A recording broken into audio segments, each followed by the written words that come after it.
খুলনায় কিছুদিন আগে যে কুকুরের মাংস ছাগলের গোশত বলে চালিয়ে দেবার চাঞ্চল্যকর ঘটনা ঘটেছিল, ঠিক তার 1 থেকে 1.5 মাসের মাথায় আবারও কুকুরের মাংস বিক্রি করার অভিযোগ উঠল বরিশাল নগরীর বটতলা বাজারের কসাইয়ের দোকানে।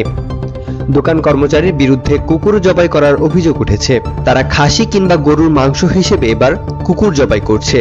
এই চাঞ্চল্যকর ঘটনাটি ঘটেছে 4 ফেব্রুয়ারি রোববার দুপুরে বরিশাল শহরের বটতলা বাজারের একটি দোকানে। অ্যানিম্যাল কেয়ার টিম নামে এক সংগঠন জানায়, রায়হান নামের এক যুবক একটি বেওয়ারিশ কুকুর ধরে এনে মাংসের দোকানের পেছনে জবাই করে।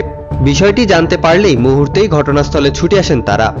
এসে দেখেন কুকুরটি জবাই করা হয়ে গিয়েছে। অভিযুক্ত রায়হান নগরীর বটতলা এলাকার। সে ওই বাজারে মাংসের দোকানে কসাইয়ের কাজ করে। সংগঠনটির কর্মীরা দাবি করেন, গরু ও খাসির মাংসের সাথে মিলিয়ে কুকুরের মাংস বিক্রির জন্য কুকুরটি জবাই করা হয়েছে। তার বিরুদ্ধে আইনগত ব্যবস্থা নেওয়া হবে। এলাকাবাসী জানান, কুকুরের চামড়া ছাড়ানোর পর বোঝার উপায় নেই এটি কুকুর নাকি ছাগল। প্রশাসনের কঠোর নজরদারি বাড়ানোর দাবি তুলেছেন তারা। জানা যায়, বটতলা বাজারে 11টি মাংস বিক্রির দোকান রয়েছে। সিটি কর্পোরেশনের তালিকাভুক্ত শহরের মধ্যে বাজার রয়েছে 17টি। অর্ধশত মাংসের দোকানে রয়েছে এসব বাজার। এর একটিতে কাজ করে রায়হান। বটতলা বাজারের মাংস ব্যবসায়ী শামসুল আলম বলেন, তারা রায়হানকে চেনেন না। কুকুর জবাইয়ের কারণটিও তাদের জানা নেই।